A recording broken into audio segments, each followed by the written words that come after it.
For the information po, may technical issue lang po dun sa laptop ni Miss Laarni po. For a while lang po, ayusin lang din po namin. Thank you po. Take your time back, Sec. We will just wait. Thank you.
Good afternoon, everyone. Narinig po ako?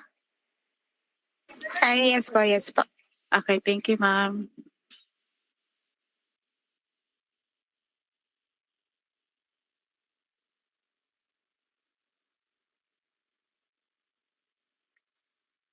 So, good afternoon, everyone. Welcome po sa ating private conference. The DICT now invites bids for the project for the bid reference number DICT BAC-2025-130 for the project name of procurement of infrastructure for internal systems. For the approved budget of the products, 39,999,178 pesos. For the project details, the invitation to bid for the following was posted on November 17 on the following at the field reps, the ICT websites, the procurement websites, and the ICT bulletin board. Invitation to observers for the private conference were sent on November 18, 2025 to the following: Commission and Audit, Chief Information Officers, Forum Foundation, Inc., Institute of Electronics Engineers of the Philippines, Inc., Philippine Computer Society. For the prospective leaders who registered for today's private conference, GoCom Systems and Solutions Corporation, Accent Microtechnologies Inc., Multifolds Link Inc., Innovatech IP Software and Solutions Corporation, Trends Technologies Inc., and Netpolion. Points of discussion: project details, house rules, schedule of activities, instructions to bidders, checklist of technical and financial documents, two enveloping system and proper sealing and markings, bid data sheet, technical specifications, forms, post qualification documents, and reminders to bidders. For the house rules, everyone is encouraged to make clarifications, identify name and company before raising a question, limit questions to details of the procurement at hand. For instructions to bidders, corrupt, fraudulent, collusive, and coercive practices, the procuring entity as well as the bidders and suppliers shall observe the highest standard of ethics during the procurement and execution of the contract. They or through an agent shall not engage in corrupt, fraudulent, collusive, coercive, and obstructive practices defined under RA 12009 or other integrity violations in competing for the project. Conflict of interest. All bidders found to have conflicting interest shall be disqualified to participate in the procurement at hand without prejudice to the imposition of appropriate administrative, civil, and criminal sanctions.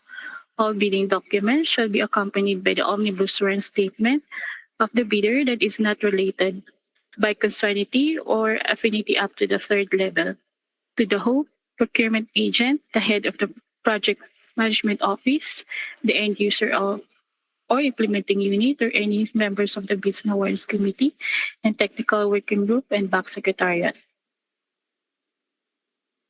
The bidder shall also disclose the ultimate beneficial ownership of an entity. Failure to comply shall be ground for the automatic disqualification of the bid in consonance with Section 59 of the IRR.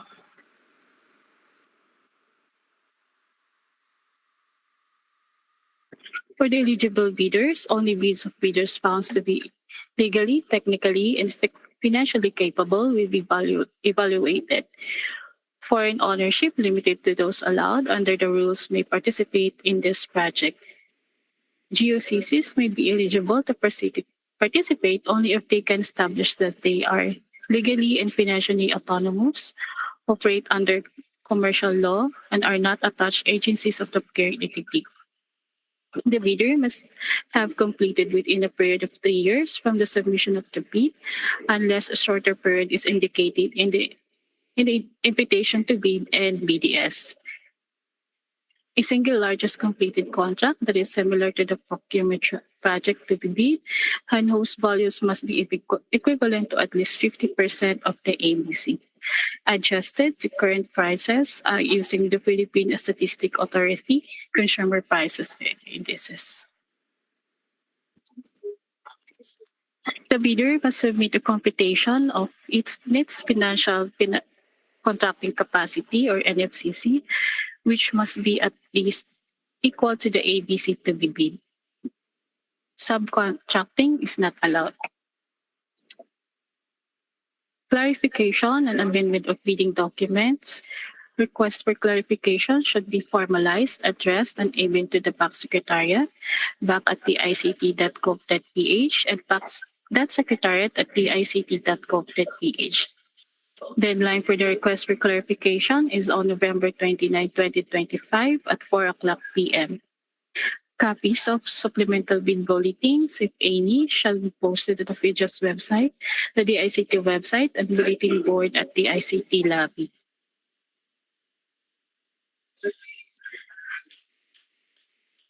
Language of bids, the eligibility requirements or statements. The bids and all other documents to be submitted to the BAC must be in English. If the eligibility requirements or statements, the bids and all other documents submitted to the BAC are in foreign language other than English, it must be accompanied by a translation of the documents in English. For contracting parties to the Apostle Convention, the document shall be authenticated through an apostle by competent authority as defined as Section 20.9.2 of the IR, except for quotas identified by the ATFA that will still require legalization by the relevant embassy or consulate. Documents comprising the bids and technical and financial components. For the technical documents, including the eligibility documents, field of certificate of registration, platinum membership, all pages, statement of SLCC, NFCC computation or committed line of credit, statement of all its ongoing government and private contracts, including contracts awarded but not yet started, if any, whether similar or not similar in nature and complexity to the contract to be bid. If applicable, GVA, or in the absence of GVA, duly notarized statement from all financial JV partners stating that they will enter into and abide by the provisions of the GVA in the event that the bid is successful. Bid security in the prescribed form and the amount in accordance with ITB Clause 60 and validity period under ITB Clause 15.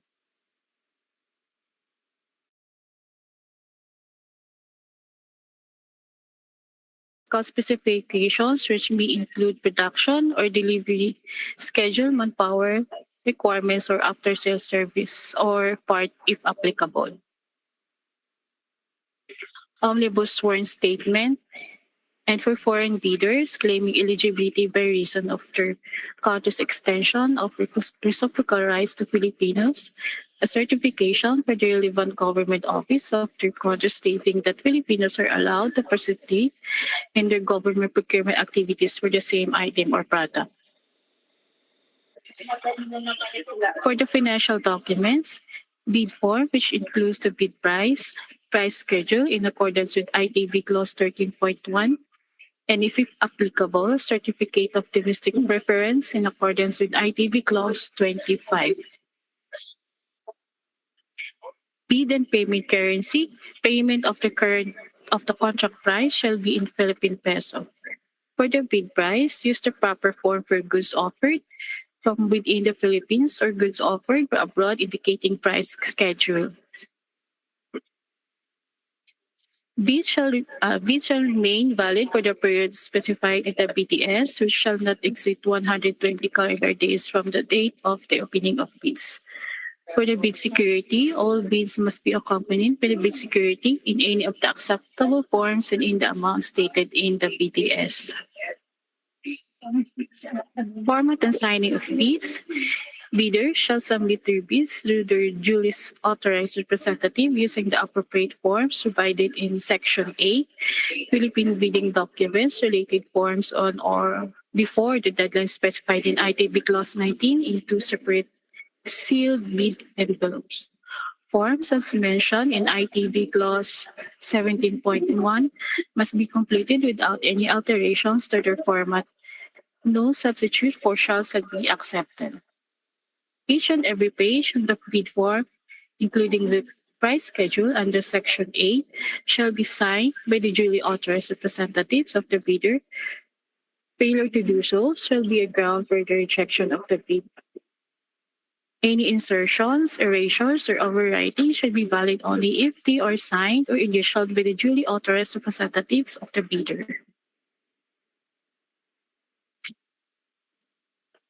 Sealing and marking of bids. There are two components of the eligibility, the technical component and the financial component. For the technical components, which is original copy, duplicate copy, and triplicate copy. For the financial component, the original copy, duplicate copy, and triplicate copy.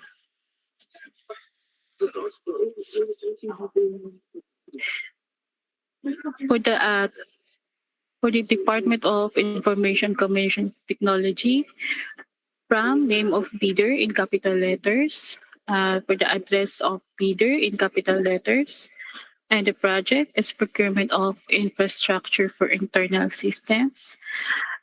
The bid reference is the ICT BAC 2025-130. In capital letters, please indicate the phrase "do not open before December 9, 2025 at 10 o'clock a.m. Each bidder shall submit one original and two copies of required documents. Deadline for submission of bids, December 9, 2025 at 9 o'clock a.m. And the opening of bids is December 9, 2025, 10 o'clock a.m. For the bid evaluation, reminding bidders to kindly break down all the costs of taxes pursuant to Section 61.2.3 of IRR of RA 912009. To it, all bidders shall be required to include the cost of all taxes, such as but not limited to value-added tax, income tax, local taxes, and other fiscal levies and duties, which shall be itemized in the bid form and reflected in the detailed estimates. Such bids, including said taxes, shall be basis for bid evaluation and comparison.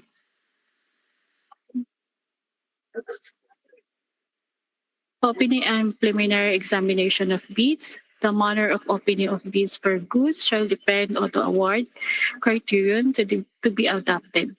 Lowest calculated and responsive bid. The back through is secretary shall open the technical and financial proposal on the same day. For the bid data sheet, contracts similar to the project shall be supply and delivery of servers or network switches. Should have been completed with the last 3 years prior to the deadline for the submission and receipt of bids. For the bank draft guarantee or irrevocable letter of credit and surety bond with the amount of 1,999,958.90 centavos.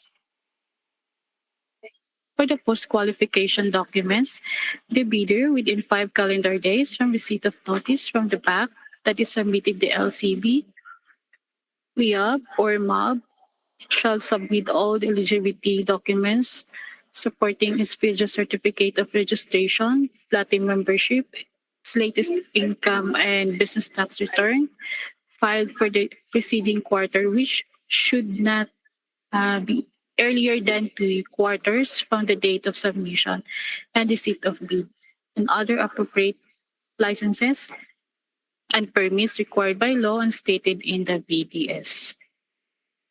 For the forms, schedule of requirements, technical specifications, bid form, price schedule for goods offered from abroad, price schedule for goods offered within the Philippines, bid securing declaration, omnibus sworn statement. This is the form for the bid for procurement of goods. The price schedule for goods.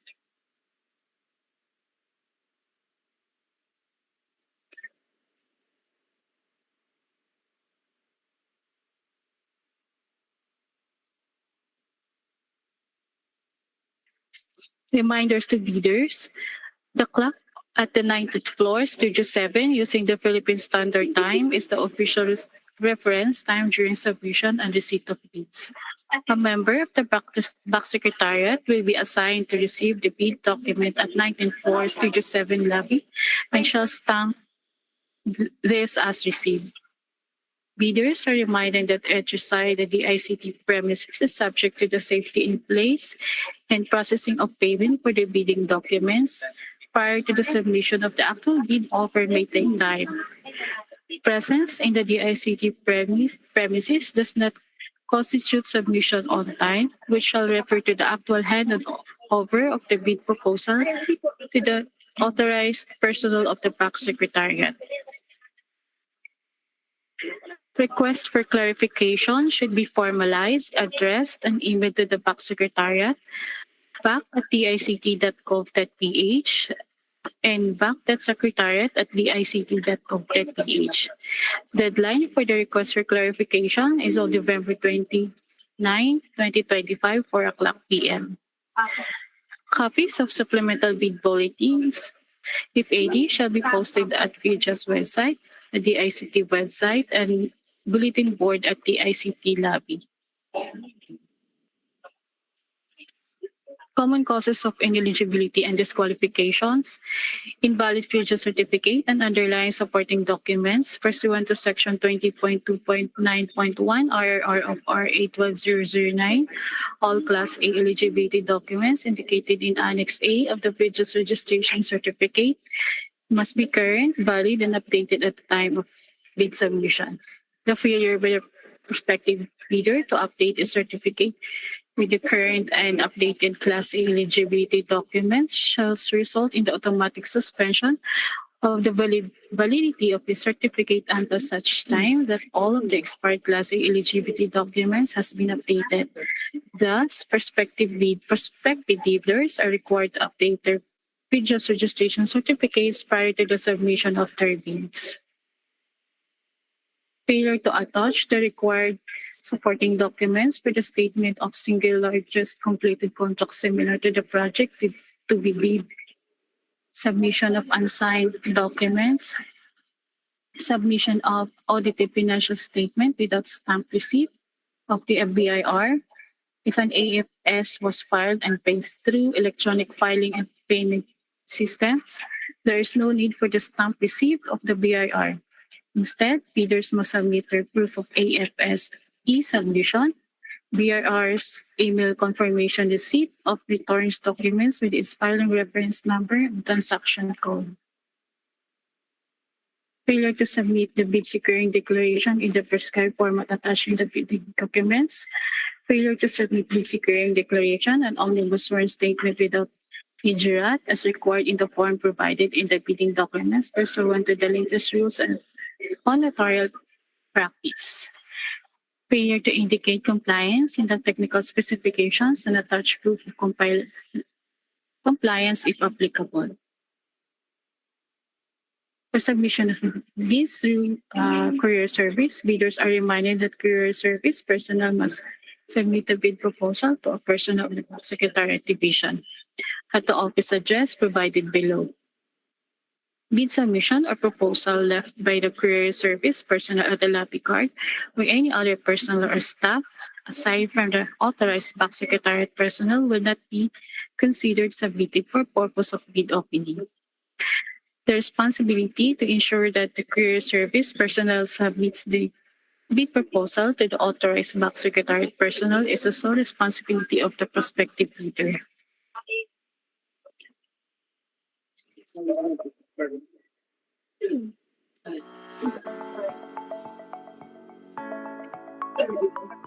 Accessing the e-procurement website.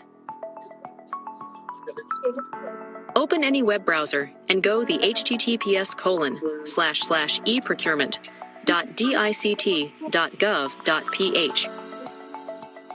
Click the Sign Up button.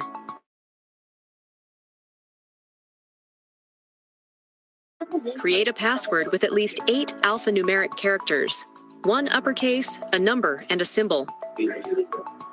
Repeat your password for confirmation. Tick the checkbox to agree to the terms and conditions, and click Create Account button. Open the email account that you provided during registration. Check your inbox and verify your account by following the instructions in the email. Click Activate Your Account button. Go back to the e-procurement system and enter your registered email address and password.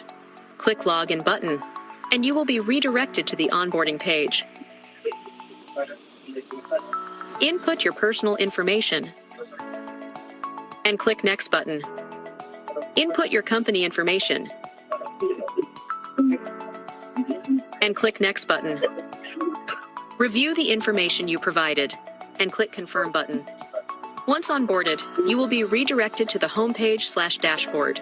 Select the procurement project you wish to participate in by clicking the View Complete Details button.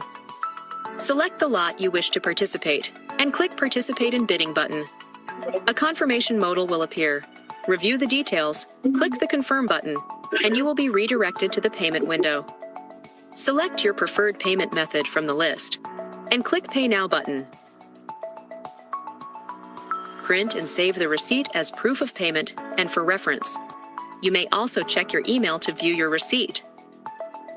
Click the Go Back to Merchant button. You will be redirected to the My Transactions page, where a list of your transactions will be displayed.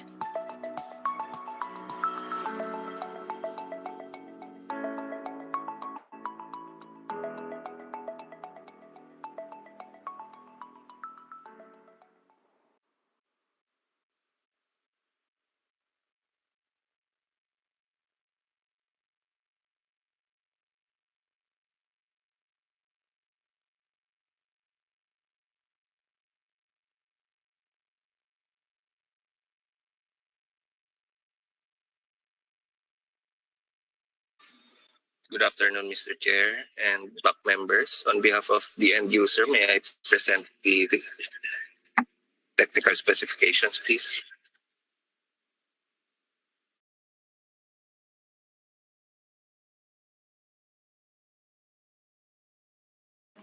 Mr. Chair, may we respectfully seek your guidance po on whether to proceed with the detailed reading of the technical specification or to dispense with it po, and proceed on the question and answer for this project po. Yeah, I'm seeking a motion from the members to dispense of the reading of the technical specifications, since this has been provided to the prospective service providers. No, any motion coming from the members? Motion to dispense with this part, sir, Chair. Thank you, Director. it has been said,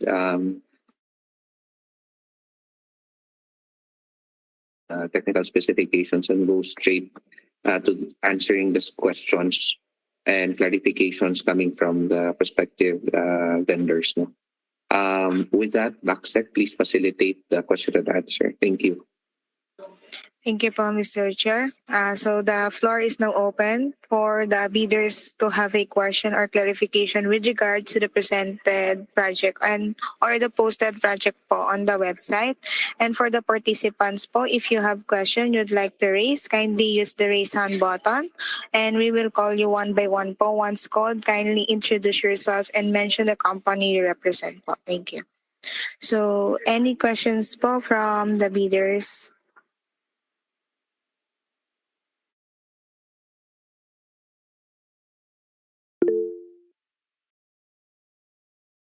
You're acknowledged po, Mr. Darwin Jacinto. Hello, good afternoon, Mr. Chair.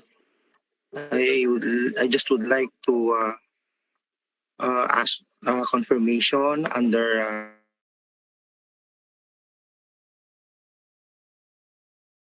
38.3 of the bidding document. It was stated must have an ITL certified personnel to supervise directly employed to bidders company, must have a service delivery manager at least 10 years of experience.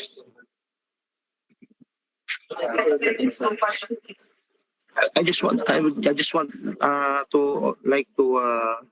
clarify if the ITIL personnel requirement and the service delivery manager requirement are different personnel, or this can be complied by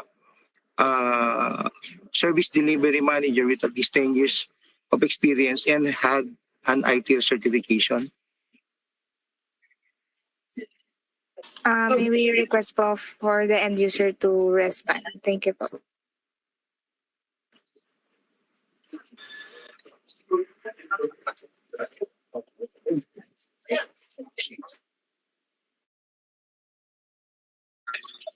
For the ITIL certification, the ITIL certification should be with the service delivery manager. Does that answer the question? So it's also should be or must have at least 10 years experience, sir. Yes. Okay, thank you. Thank you. Any other questions pa po?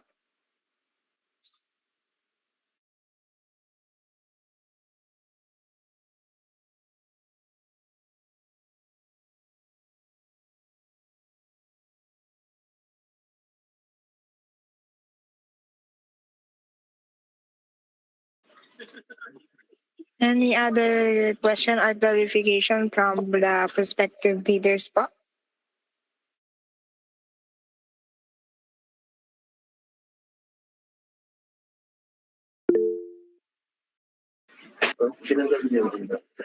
Hello, sir.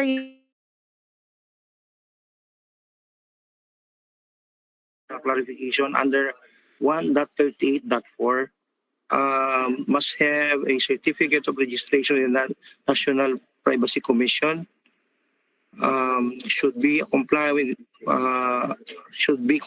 with the Data Privacy Act. The said DOLE DO174 certificate must be submitted during bid submission.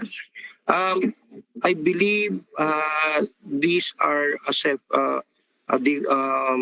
two different certificates, the NPC Commission certificate and the DOLE DO174 certificate.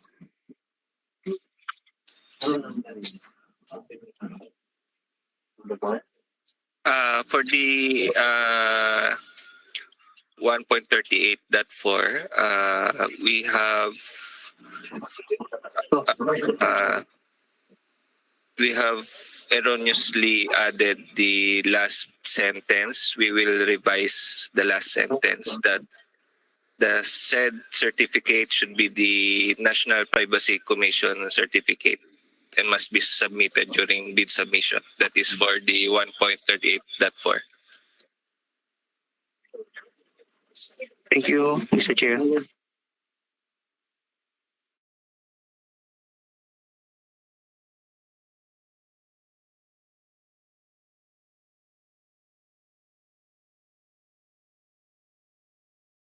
Any other questions pa po?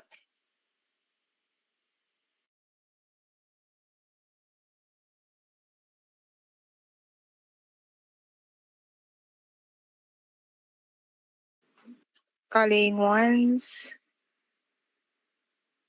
Calling twice po. Mr. Chair, I think no other questions na po from the prospective bidders. If the back members po have question. None on my end, Mr. Chair.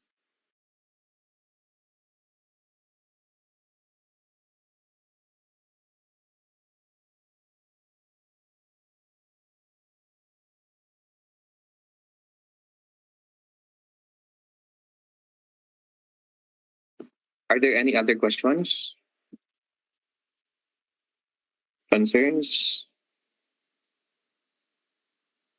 Any final announcement, backsec or tips? With that po, Mr. Chair, we will now reiterate the reminders to bidders for the first agenda po. Okay, please. Thank you. Okay. For the request for clarification po, this should be formalized, address and email to the back secretariat at back@dict.gov.ph and back.secretariat@dict.gov.ph. And the deadline for the request for the clarification is on November 29, 2025 at 4 p.m. And the copies of the supplemental bid bulletin, if any, shall be posted at the at the PhilJEP's website, the DICT website, and the bulletin board at the DICT lobby.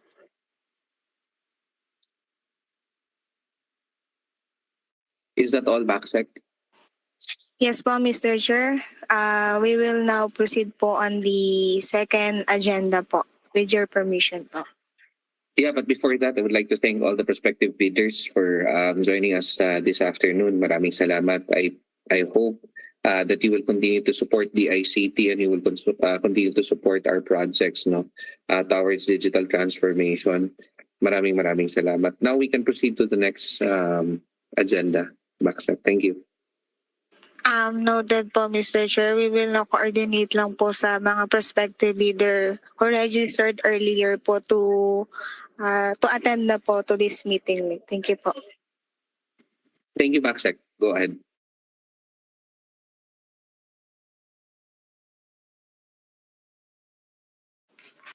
Mr. Chair, for the information po, the second agenda will be 3 p.m. po. We start at 3 p.m.